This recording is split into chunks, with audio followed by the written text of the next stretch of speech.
This podcast is brought to you by On Track Studio.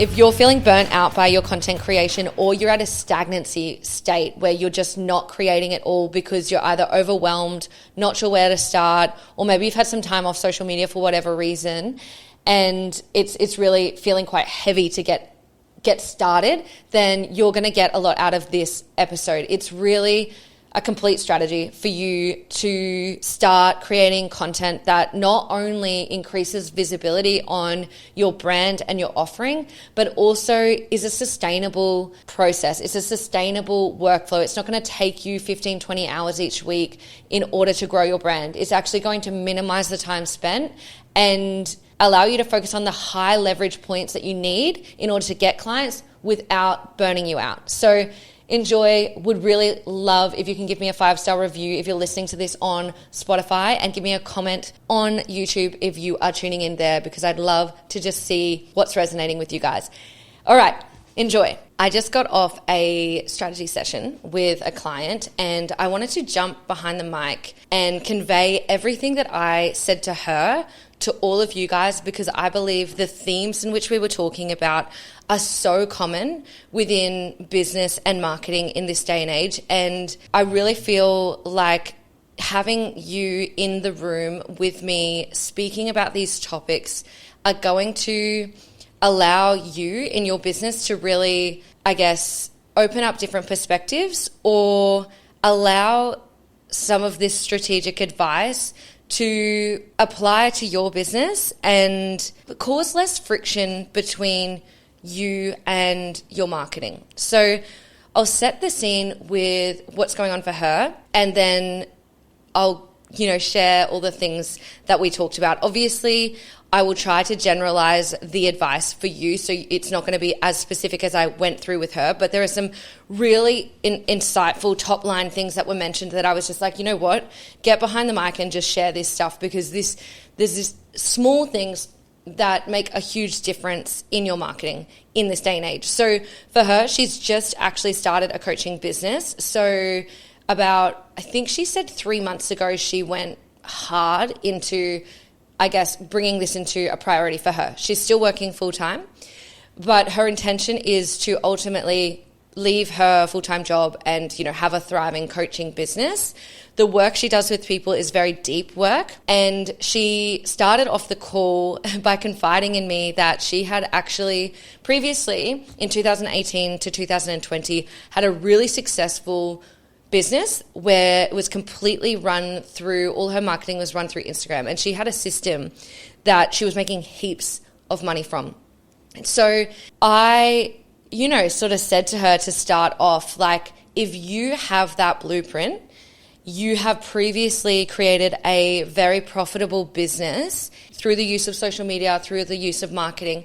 What is it that's brought you on this call today? Why aren't you just following the same blueprint that you followed back when you had that thriving business and all that success and all that profit from your social media back in the day? Basically, she said to me a few things. Number one, she's finding it really hard to be authentic in this landscape of social media. She says it's definitely changed since back in the day.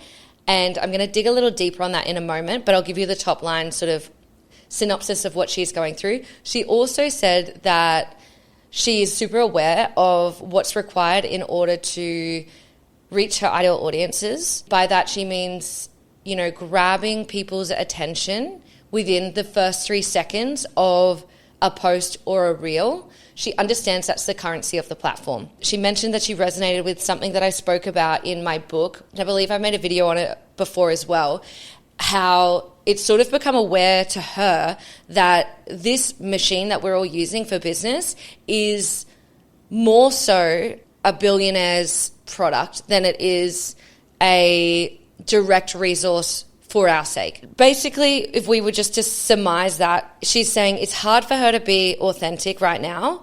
She finds it hard to get out what she wants to say. And when I asked a few follow-up questions about, her experience with having to grab that hook in the first 3 seconds, the main thing for her wasn't that she didn't know how to do that, but she finds that the things she wanted to say actually couldn't really be put across in that amount of time. She felt pressure in the way that she had to quickly speak out all of the necessary information required for that post to actually be valuable.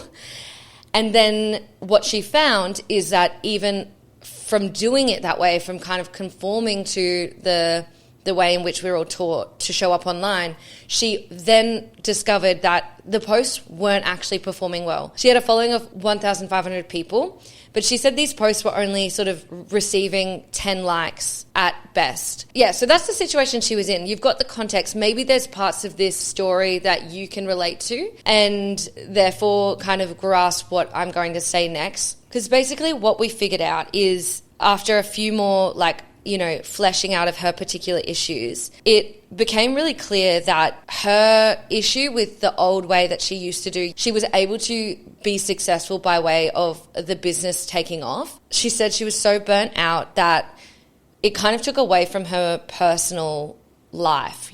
She was constantly in that manual process of content creation, which meant she was feeling, exhausted in her general life when she wasn't actually on in the business, because she had been pushing the boundary of how much she can do in one day.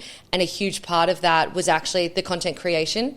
So she has this context of even if she could create a successful business that way, she didn't really want to. Again, she's now a mother. She's now got other priorities that it's just not really the way she wants to go. She'd rather build a sustainable system.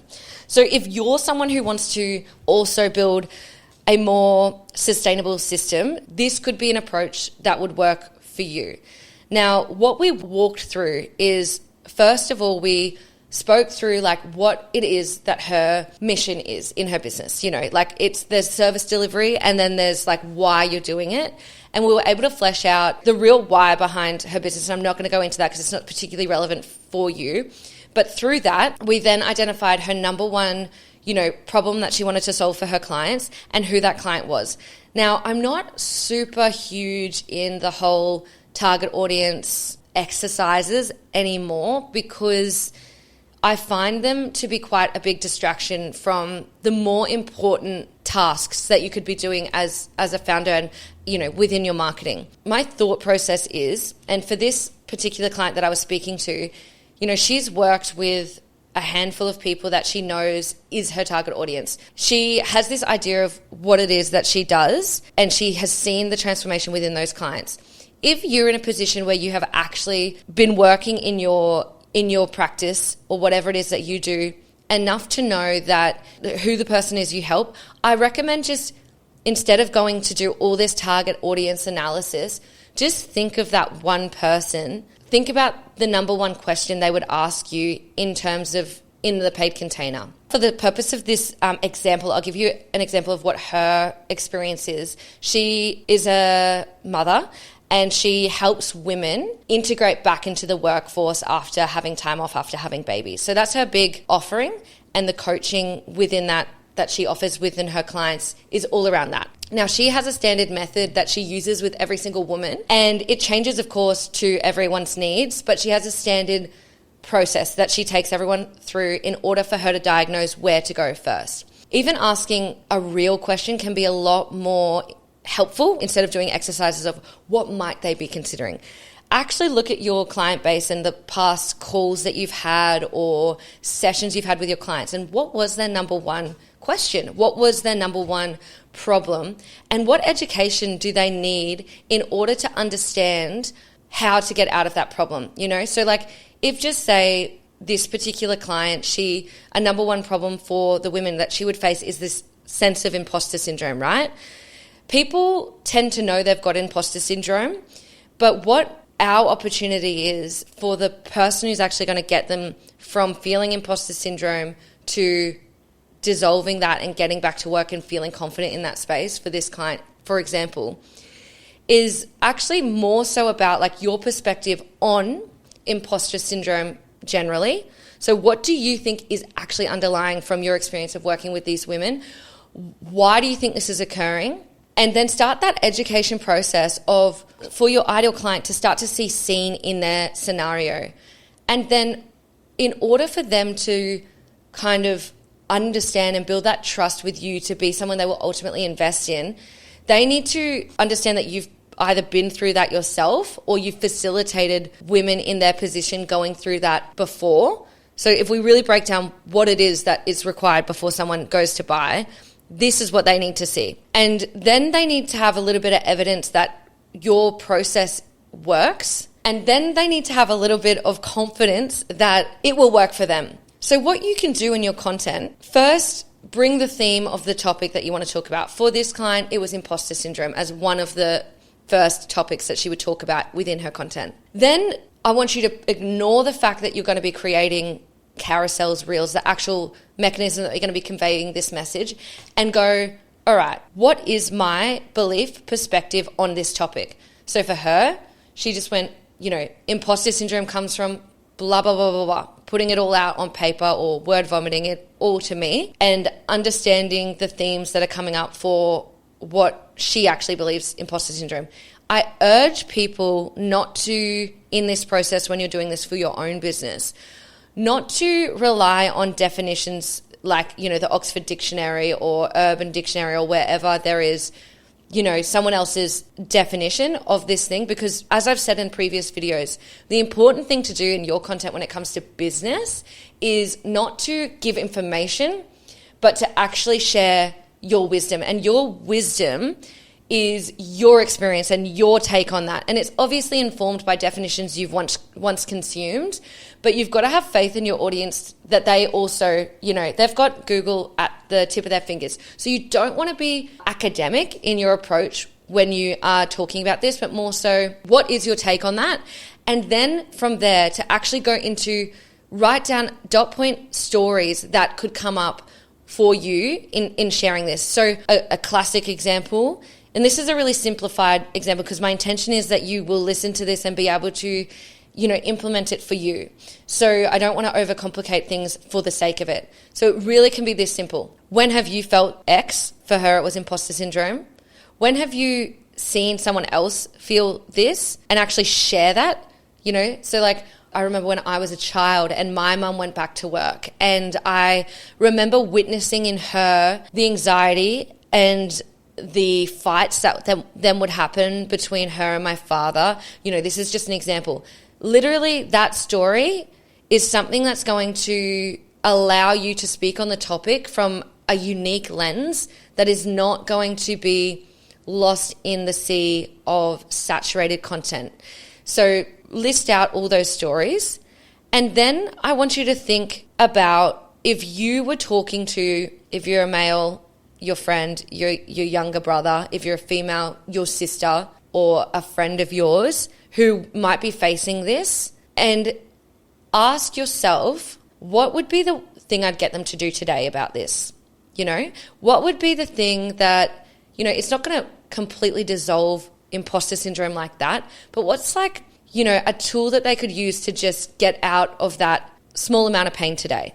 This, what we've just gone through there, is what becomes the center of this particular topic for your content. Now, most people would skip that step, right? Most people would know that imposter syndrome is something they can talk about, and then they would quickly write down a caption or write down an idea of when they've seen it, or maybe they turn to ChatGPT and they say, please help me write a caption about imposter syndrome, and then they'll say, incorporate this story. And they might get a spat out version of a skerrick of what I'm talking about in the context of what you should do. So a lot of people would do that. They would say, okay, I know that this is a pain point for my clients. I know this is how they can get out of it. And here's the fastest way I can do that as a busy founder who doesn't really want to spend all day on content creation. And then they would churn out that post and that's done. But what you should do instead is recognize that there are layers to your ability as a whatever service you do. So in this client's instance, she's a coach, right? If she was with a client behind doors, she would be leveling with them, walking them through her framework of how to get them out of this. And it's unlikely that they would be able to tackle this within 90 seconds. You're aiming for within a reel or even less now. I'm pretty sure the optimized reel length is 7 seconds. So what we do instead is we actually give this topic the space it deserves for the person, that one person that you've helped with this before, and anyone like them. And what you do is once you've mapped that out in terms of your like plan for your episode, you book into a studio or you set up your camera and you just look down at your notes and say, today I'm going to talk about XYZ. Talk about why it came up. Talk about your definition of it and your take on this and why you think this is such a problem in this day and age. Talk about the experience that you have had. Talk about when you've witnessed it in for the first time ever. Then share when you went through this. And then instead of giving everyone the coaching in that moment, in that piece of content, because this is the way it can swing in the other sense. You can overload your audience and you can start to feel burnt out by your content creation because you're in a way in your head over delivering because you feel like that might get someone over the line. But in reality, it's kind of working against you in the sense that you're overdoing it because they're not sort of at that place where they are in a place where they're willing to make that change. That usually would require a paid option, which is great, which is why we want to market. So it's kind of working together. It's very much working together. Instead of giving them the, hey, this is my whole method, and over the next 90 days, on week 1 you do this, on week 2 you do this, on week 3 you do this, like you may have that structure in one of your paid containers. Instead of doing that, you come through and just say, so you've shared your perspective, you've shared your actual experience working with this, and then you allow yourself to share that one piece of wisdom that will move the needle for them in that position. So what this creates is the person who is listening to this long form is feeling like they're being heard, that they're understood, they're starting to build trust with you because you've just showcased a golden rule in marketing is to show and not tell, instead of saying, I work with women to get them back, into work after having time off as a child. You're actually just showing it to be like, I remember when I saw this in my mother, which actually is a big reason why I started my own practice. And then when I started to go back to work, these are the things I was facing, and it was really challenging, and talking into that feeling and allowing the person on the other end to actually really receive the compassion in what you've got to say. And then positioning yourself as the expert by saying, look, there are a multitude of different things that were required for my client or for myself when I did this. And that's what now I do in my paid containers. What you could do today to just get yourself over the line and to start feeling less anxiety or to start preparing your family for you going back to work, whatever the context of the conversation was, is X. You have this whole intimate conversation with your ideal client and then leave them on this high so they're left feeling so good about the fact you've helped them. There's the law of reciprocity in play, which means that when someone does something nice to you, naturally you're being primed to want to do something nice for them. You're working towards this option for them to invest in you. You're starting to become their preference of once they realize that they've got this problem and that there is a solution, it then comes the question of, well, who? Oh, I know, the one who helped me through the first step of actually even talking to my husband about going back to work. You've already built this relationship. So you're really talking to the person who's ready to, go the next step and actually they're ready to solve their problem. Instead of falling into this rat race where you take the point away from why you're creating content, which at the end of the day, guys, as you know, we're not doing this necessarily because we're content creators. We're doing this because we want to make a change in our clients' lives. We want to increase the amount of clients that we want to make that change in. And ultimately that means that we want them to, we want them to buy from us, right? There's no secret about that. So instead of thinking of your content of like this kind of fragmented effort where sometimes people get so lost in the purpose of why they need to do it. They think that the point of marketing is to actually get the post out, but it's not. The post is a part of an activity that happens when you are doing this, but it's not like you put the post out, tick, you've got a client. Do you understand what I'm saying by that? It's a really short-sighted strategy. I want to go on to the next part of what's required in this process, right? Because there are 2 parts to this. I have talked a lot about my issues with the algorithm and what I think the damaging effect of that is because of the toll it takes on the founder and because of the misinformation that is spread about marketing. As I just said, it changes the focus from serving our ideal clients and actually getting them to buy from us, to getting as many posts out as possible and increasing the reach on our platforms. The focus should not be there in the same way that if you're trying to lose weight, right, a nutritionist or a PT will say, okay, we need to focus on your nutrition and, increase your exercise. You're not going to want to start talking to that person who's just put their hand up saying, I just want to try, I want to lose a little bit of weight. You don't want to start talking to them about what time they should be eating carbs. It's too much. It's not even relevant for where they're at. What they need to do is stop overeating in general, or whatever it is for them. They need to just stop overeating in general. And then once they're in a fit position and they're maybe training for a comp or something, they can start thinking about, it's better for me to have carbs at this time. But if they just started doing that now, but they're still over consuming their calories, it's not worth it. And this is what I think is happening in the social media landscape, or the business landscape with regards to social media. It's like we're all focusing on this minor detail of like how to hook your audience with your reels. Like that's a thing that happens after you've got the foundation, after you've actually spent the time to speak out, the actual advice that is valuable content, right? So the next step is actually tapping into the algorithm to serve you, and with the knowledge that right? It's not rocket science. You need to say the most juicy thing in the first 30 seconds.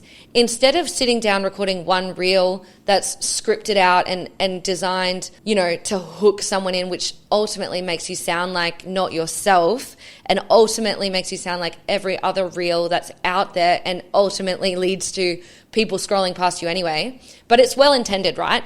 You're doing it because you want your content to be seen. So this approach that I'm going through with my client today was like, okay, first we need to make sure that you're actually saying something that is of value, that you are giving yourself the space to share everything required for your audience to actually connect with you and ultimately buy from you. The second thing we do is we take that beefy piece of content and we mine it for gold. We go and see what was like a 7-second thing that I said that was impactful just like that from my piece of content, and post it. This is what you allow your actual voice to be your hook.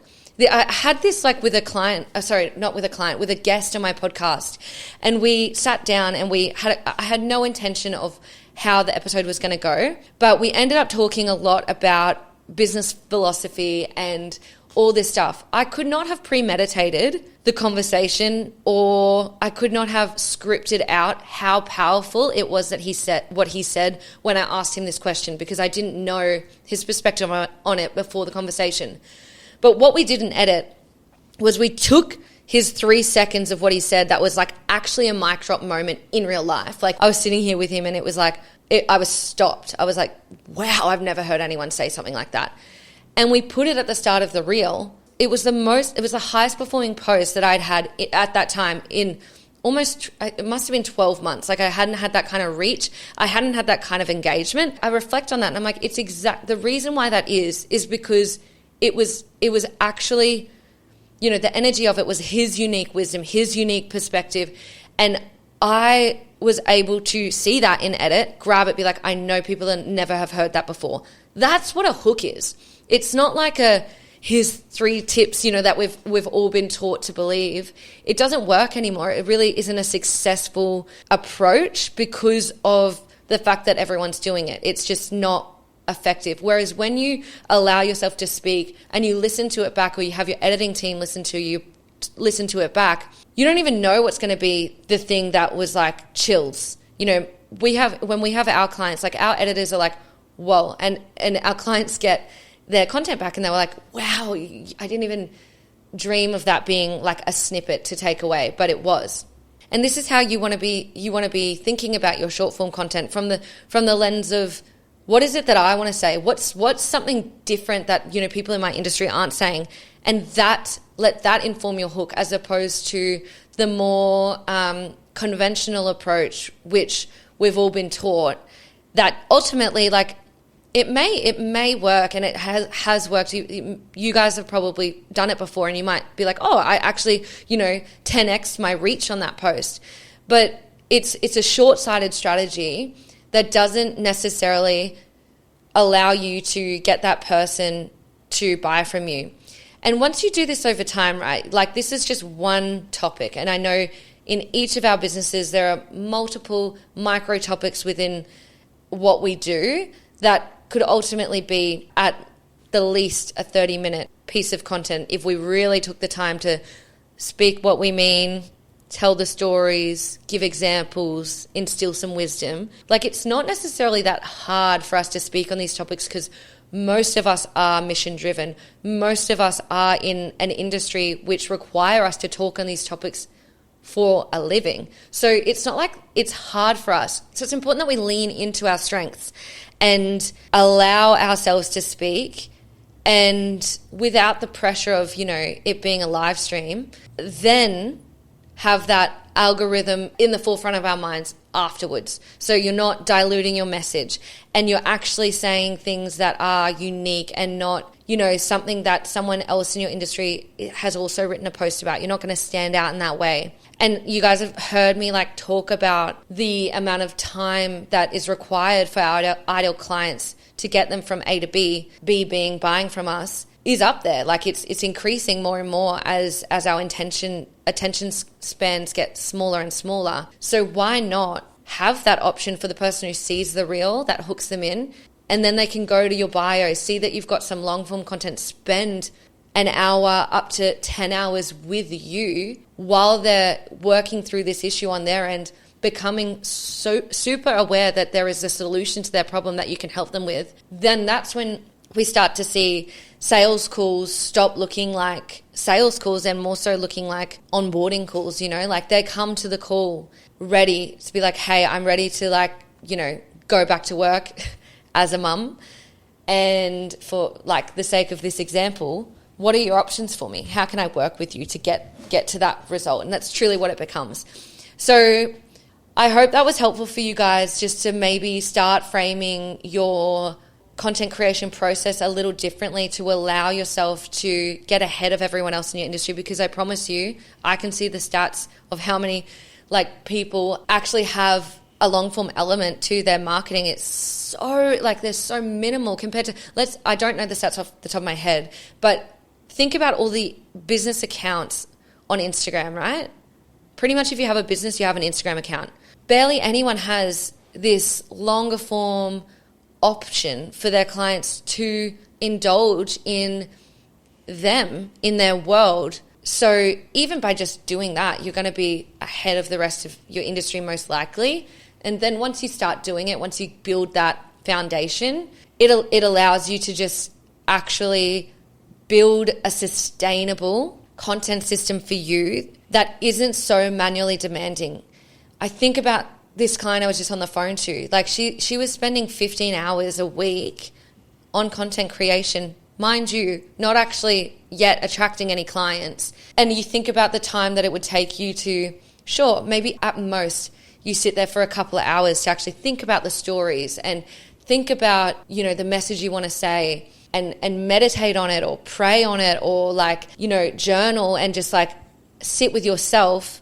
That's going to be way more worth your time because it's going to result in you speaking from yourself as opposed to this shortcut mentality that we have. You get an idea that you need to talk to your audience and you go and you quickly create it as quickly as possible, whether it's a reel or carousel, and then you wonder why it's not resonating, you're not getting the visibility on your post. And then from there you wonder why, well, no one's even buying my offer. Like I've been posting for flat out for 2 years and I still feel like I still haven't reached this goal of building a sustainable, you know, business off this post. And it's truly because it's not set up with the correct foundations. First step is always going to be to set yourself up with the foundation where you're actually building a library of content that ultimately can become a tool for your audience to automatically go and, you know, get themselves amongst your content. And then the second thing from there is like allow that to be your time saver, to be all that's required for your content outside of the editing and the pulling out of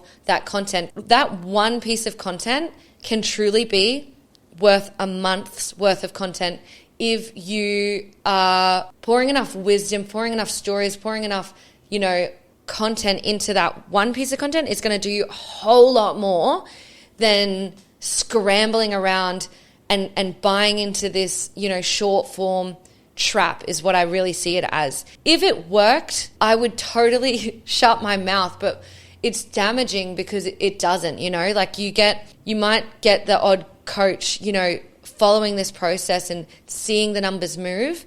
But at the end of the day, they're not building something that's compounding over time. They're not building a system that's going to allow them to take the foot off the accelerator ultimately in their content creation and allow them to either, step away from all of those tasks of, the manual creation and go into their business further and into the practice of actually helping their clients. Or maybe it's about building that client base, having a system that they know is drawing those clients in as they need, and then just having a full life outside of that. Like, that's the goal. It's not to bury yourself in the activity of content creation. The goal is to actually do high impact, less diluted activity that allows you to have a successful business and life and fulfillment in life. So yeah, that's my aim for you. That's my 2 cents on the matter. And I just thought, why not just jump straight in after I've had the call, so we can, you can get the exact strategy and the exact thing that I walked her through for free for you guys. So that's awesome. Thanks so much for listening. I will see you in the next video.